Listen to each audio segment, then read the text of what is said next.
Just remember, the stuff presented by this creepy bear is from the Evolution 101 website, written by the Understanding Evolution team. Commentary by Rent-A-Friend2000. That's me!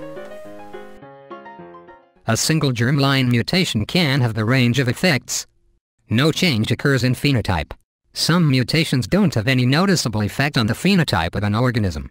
This can happen in many situations. Perhaps the mutation occurs in a stretch of DNA with no function, or perhaps the mutation occurs in a protein coding region, but ends up not affecting the amino acid sequence of the protein.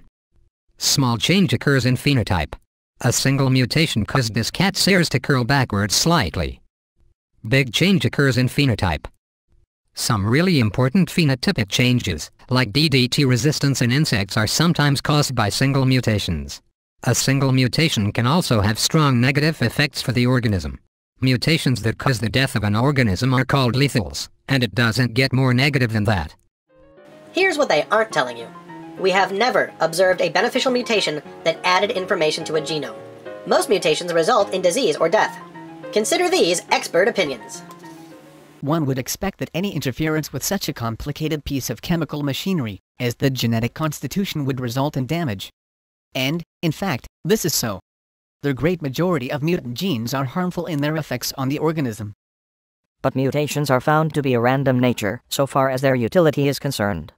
Accordingly, the great majority, certainly well over 99%, are harmful in some way, as is to be expected of the effects of accidental occurrences.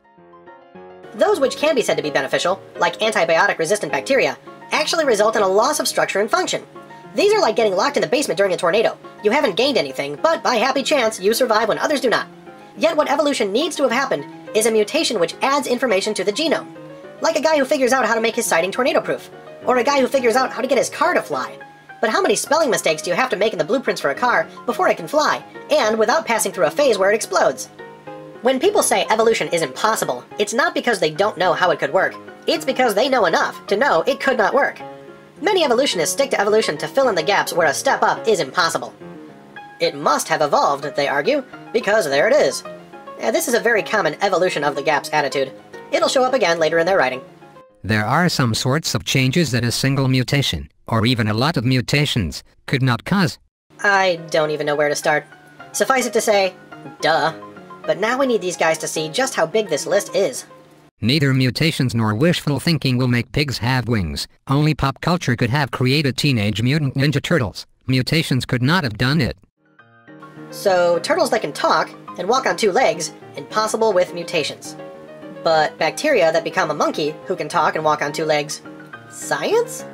And that a rodent became a lizard that grew wings and learned to fly is the evolutionary story they've already admitted to. So why now is flying pigs impossible? These guys pick weird times to decide what evolution can and can't do. Remember, these guys think chickens are dinosaurs.